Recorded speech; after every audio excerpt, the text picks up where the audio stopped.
Welcome to the deep dive. Great to be here.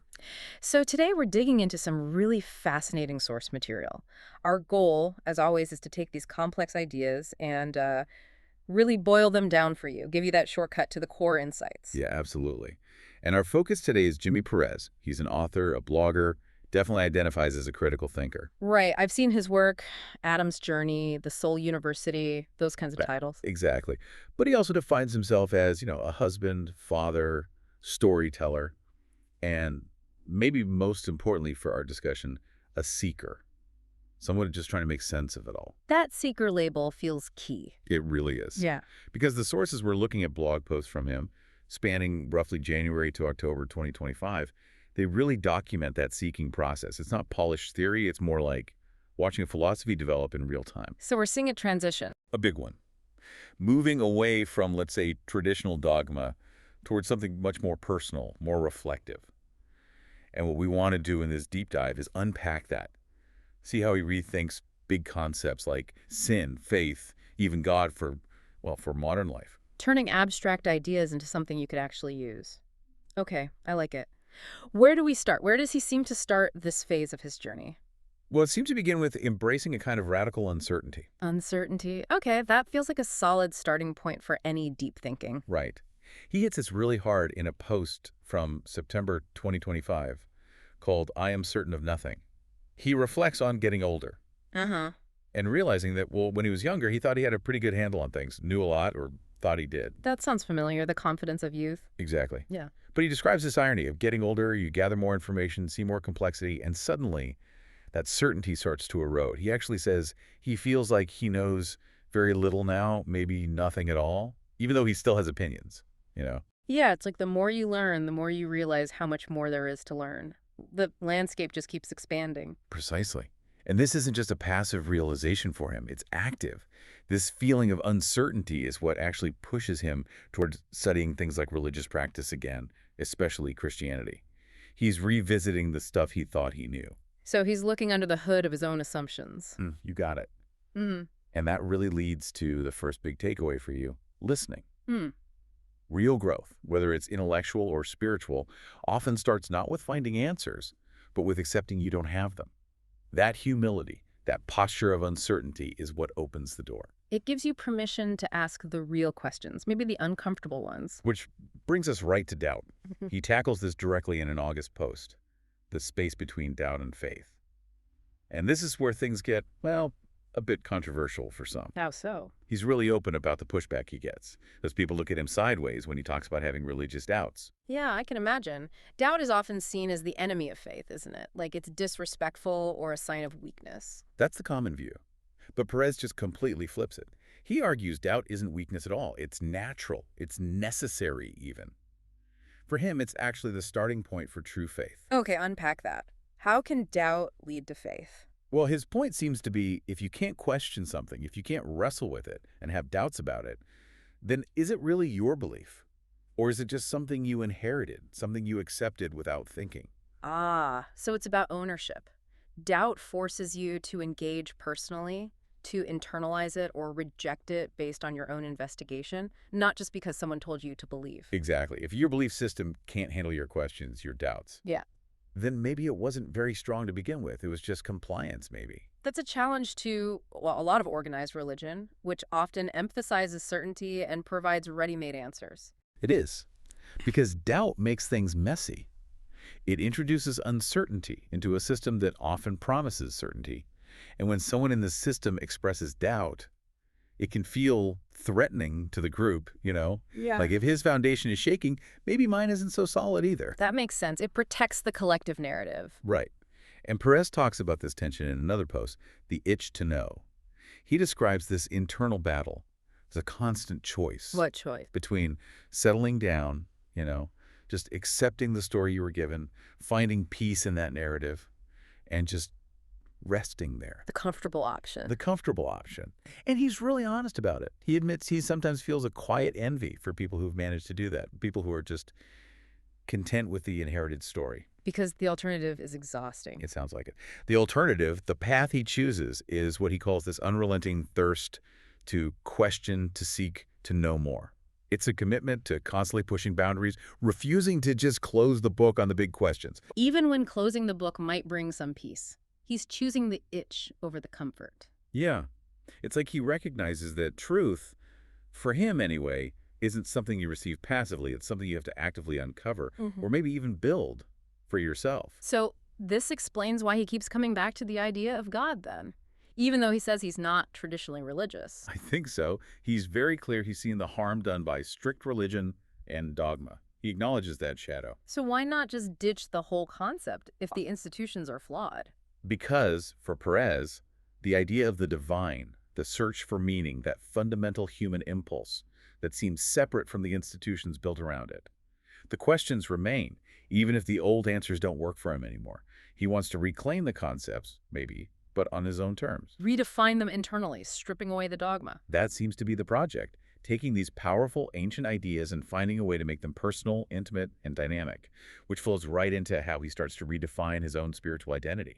Okay, so if the starting point is uncertainty and doubt, where does that lead him spiritually? How does he rebuild? It leads inward, deeply inward. He starts taking these concepts that are usually taught as external rules or beings often tied up with fear Yeah. and recasting them as internal psychological or spiritual dynamics. Like making them part of his own inner landscape. Exactly. Hmm.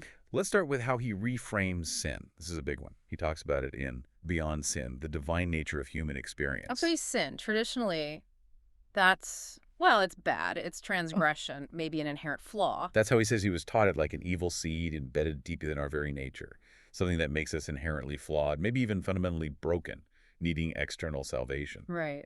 That narrative carries a lot of weight, guilt, shame. Immense weight.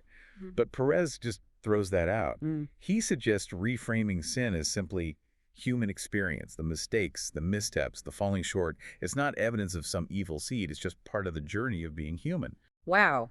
Okay, that changes everything. If it's just experience, then the response isn't condemnation, it's learning, integration. Precisely. Yeah. It shifts the whole focus from moral failure and hiding to reflection and growth. You can't really work on mastering yourself if you're constantly condemning parts of yourself as inherently bad. Yeah. Right? You have to be able to look at the whole picture, including the mistakes. It allows for self-compassion, maybe, instead of self-flagellation. I think that's a huge part of it. It's about integrating the shadow, perhaps, rather than trying to cut it out, which, never really works anyway. So how does one actually do that? If you've spent years internalizing the evil seed idea, how do you shift to it's just experience? Well, he doesn't lay out like, five-step plan, but it seems implied in his other ideas, the intense self-reflection he calls prayer, the focus on managing the mind, the commitment to acting with integrity in the present moment. It's about acknowledging the action, learning from it, but refusing to let it define your core identity as bad, separating the behavior from the being, maybe? Okay, that makes sense. It's a continuous practice. What other concepts does he internalize like this? Well, maybe the most striking one is his take on the Trinity. He calls it the Trinity within. The Trinity, Father, Son, Holy Spirit, that's usually understood as, external, three persons in one Godhead.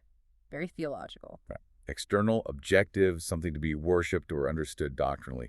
Perez basically takes that entire structure and says, no, this is actually a map of your own inner spiritual architecture. Whoa.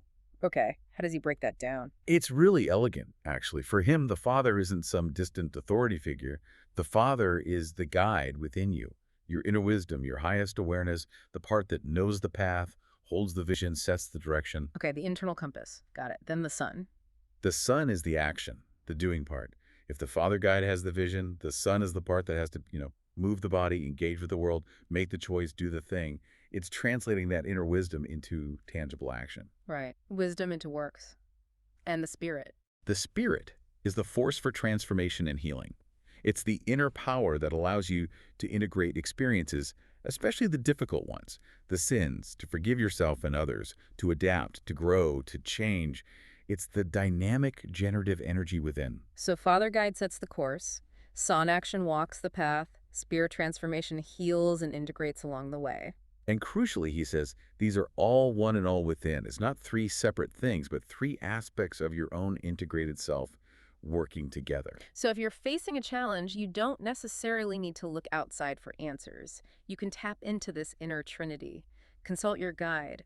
Commit to the action. Trust the spirit to handle the transformation. That seems to be exactly the implication. It puts the power, the responsibility, and the sacredness right back inside the individual, which naturally changes how you'd communicate with that inner source. Which leads to prayer. Right. He has a piece called The Whisper Within, and it completely redefines prayer. It's not just asking a faraway deity for things or reciting memorized words. What is it then? He describes it as an intimate dialogue, yes, but also as a dying and a revealing. A dying. That sounds intense. It does. It seems to mean a dying to the ego, to the false self, the masks we wear. Peeling back those layers, letting go the image you project to get to what's actually real underneath. So prayer becomes this act of radical self-honesty, confronting yourself without the usual defenses. Exactly. A sacred act of vulnerability. Stripping down to the core truth of who you are in that moment, it's introspection raised to a spiritual practice. That's a very different model from petitionary prayer. It's about inner work, not outer requests. Entirely. And this focus on the unseen, internal world leads him to draw a really neat distinction between faith and knowledge. He uses an analogy in faith versus knowledge, the inner weighing scale. Okay, faith and knowledge. How does he separate those? He says faith is to the spirit what knowledge is to the flesh. Interesting. Explain that. Knowledge, he says, is the trusted tool of the flesh. It's what your senses can verify, what logic can prove, what you can measure, touch, see. It's the data, the evidence. Tangible reality. Right. But faith, that's the sacred whisper.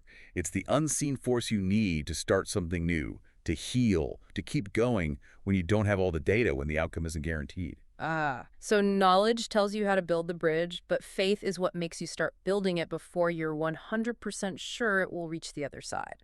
That's a great way to put it. Faith is the engine that allows you to act beyond the limits of current proof. If you only relied on knowledge, you'd often be paralyzed, waiting for a certainty that, as he established earlier, rarely exists. So faith isn't blind belief necessarily, but maybe trust in the process or in your inner guide, even without external validation. It seems like that. Trust in the unseen potential. Yeah. And he extends this idea of sensing the unseen into our emotional lives in a really profound way. How so? He asks this question: what if emotions are to the soul what touches to the flesh? Whoa, okay. Emotions as a sensory system for the soul. Yeah. Think about it. Touch tells the body about the physical world: hot, cold, sharp, soft. It's essential feedback for navigation and survival. Right. Pain stops you from touching the hot stove again. Exactly. So what if emotions do the same for our inner world, our soul? He notes how emotional pain often lingers deeper and carves itself into us more than physical pain. That's true. A broken heart can hurt for years in a way a broken bone usually doesn't. So maybe that deep lingering pain isn't just suffering. Maybe it's the soul's way of giving crucial feedback. Maybe profound sadness is signaling a deep misalignment with your inner guide or your values. Maybe joy signals you're on the right track, aligned with your purpose. It turns emotions from something to be controlled or suppressed into valuable data, information about your spiritual state. Yeah, they become a way of sensing the unseen, connecting your spiritual reality to your felt human experience. The pain isn't pointless. It's pointing towards something that needs attention or change. Okay, so if our inner world, our thoughts, emotions, that internal trinity is so central, then managing that inner world must be crucial. Self-mastery becomes key. Absolutely. This is where Perez's philosophy gets very practical. It's all about how we consciously build and manage our internal reality. And it starts with focus. Focus. Yeah, he has this post: where focus goes, reality unfolds. He says this is something he's realized over decades. It takes that common phrase where focus goes, energy flows, and elevates it. It's not just a nice saying. He sees it as the actual mechanism for creating our experience. So it's not just about positive thinking. It seems deeper than that. It's about consciously directing your attention, your mental energy. He uses the optimist-pessimist example. They might be in the same situation, but one filters for the good, the other for the bad. Their focus literally shapes the reality they perceive and interact with. So by choosing where you place your attention, you're actively constructing your world moment by moment. That's the idea. Your focus directs your energy, and that energy leads to actions, interpretations, and ultimately the results that make up your life. You focus on problems, your energy goes to problems, your reality feels problematic. You focus on opportunities. Your energy goes there and you start seeing and creating opportunities. Okay, but doesn't that require being really aware of where your focus is going? Immensely aware. And that awareness leads him to warn against what he calls the illusion of dualism. Dualism, like good versus evil. More like the trap of tribalism, maybe? Mm-hmm. He describes how easily we can get swept up when someone says something that touches a nerve, something that resonates deeply. Yeah, you feel seen, understood. Exactly. But the danger, he warns, is that we then tend to swallow the whole package. We don't just accept the one truth that resonated. We end up embracing everything else that person or group represents. Ah, the US versus them mentality. If they said one thing right, everything they say must be right, and everything the other side says must be wrong. You got it. You stop thinking critically the moment you feel that connection. He stresses how important it is to pause, to actually think, rather than just nodding along because one part felt good or true. So maintain your critical filter even within groups you generally agree with. Don't outsource your thinking. That seems to be the core message. It's harder, lonelier maybe, because you might not fit perfectly anywhere. But it protects your internal integrity, your ability to discern truth for yourself. Which requires ongoing mental effort. It's not a one-time decision. Definitely not. And that leads to his thoughts on training the mind. In a January 2025 post, he calls the "I've arrived" mentality incredibly dangerous. The idea that you've figured it all out, reached enlightenment or whatever. Yeah. Or even just that you've achieved a certain level of self-control and now you can coast. He says that's dangerous because the moment you stop actively managing your mind, it defaults back to old patterns, old conditioning. The mind needs constant direction, like training a muscle. That's a good analogy. He says you have to actively manage it, trick it sometimes, discipline it, use repetition. It's a powerful tool, but it needs guidance. It won't just automatically make the right choices, especially under stress. So things like being a good father or leader aren't fixed states you achieve, but moment-to-moment choices fueled by that disciplined mind. Exactly. Mastery isn't a destination. It's a continuous practice. Like weeding a garden. You don't just do it once. Okay, this constant effort, this need for discipline, it sounds hard. Well, that brings us to one of his most powerful, practical insights. The idea of choosing your hard. He wrote about this in January, too, in a post called Choices. Choosing your hard, what does that mean? It cuts through the idea that there's an easy path in life. Perez's view is, basically, life is hard. There are always difficulties. The only real choice you get is which set of difficulties you're willing to engage with. So there's no escaping difficulty, only choosing the type of difficulty. Exactly. He gives some great examples to illustrate this, like divorce is hard, immensely hard. But then again, marriage is hard too. Staying committed, working through issues, compromising that takes real effort. It's hard. So you choose the heart of working on the marriage, or you choose the heart of dealing with divorce. One way or another, it's hard. Right. Or think about health. Eating healthy, exercising, being disciplined, that's hard. It requires saying no, planning, pushing yourself. But living with diabetes, dealing with chronic illness caused by neglect, that's also incredibly hard, maybe harder in the long run. Choose the heart of discipline or the heart of disease. Yeah. Or working diligently, pushing yourself professionally, saving money, that's hard. But struggling financially, not having a home, facing constant insecurity that's a different, arguably much worse, kind of hard. So the invitation is to be conscious about which hard you're choosing. Make sure it's aligned with your values, with the life you actually want to build, rather than just defaulting into the hard that comes from avoidance. That's exactly it. Be intentional about your struggle. Choose the hard that leads towards growth and alignment, not the hard that results from neglect or fear. But what happens when the hard you've chosen, or maybe just fallen into, becomes completely unsustainable? When does change happen? Ah, that's the breaking point. He touches on this across a few posts. It's that moment when the way things are is just no longer bearable. The status quo becomes more painful than the fear of changing. It's not a gentle decision then. It's more like a crisis point. Often, yeah. It's when you hit the wall and realize, I am losing this battle. Something has to change drastically. It's that moment of reckoning where the discomfort of staying put finally outweighs the terror of the unknown. The point where the current hard becomes simply impossible to endure any longer. Okay, so we've talked about managing the inner world, choosing your hard. How does this internal focus translate into how Perez views interaction with the external world? Things like motivation, value, leadership. It shifts the focus dramatically away from external validation. He starts by dissecting our typical reward-based motivation in a piece called For Goodness Sake. He calls it the curse of conditional goodness. Conditional goodness, meaning being good only if there's a reward. Pretty much. He traces it back to childhood. The gold star on your homework, the ribbon for winning the race, the smile of approval from a parent. We learn early on that goodness, or virtue, isn't just a way of being. It's something you do to earn something external. It becomes transactional. Good behavior buys approval. Exactly. And he argues that as we get older, the currency just changes.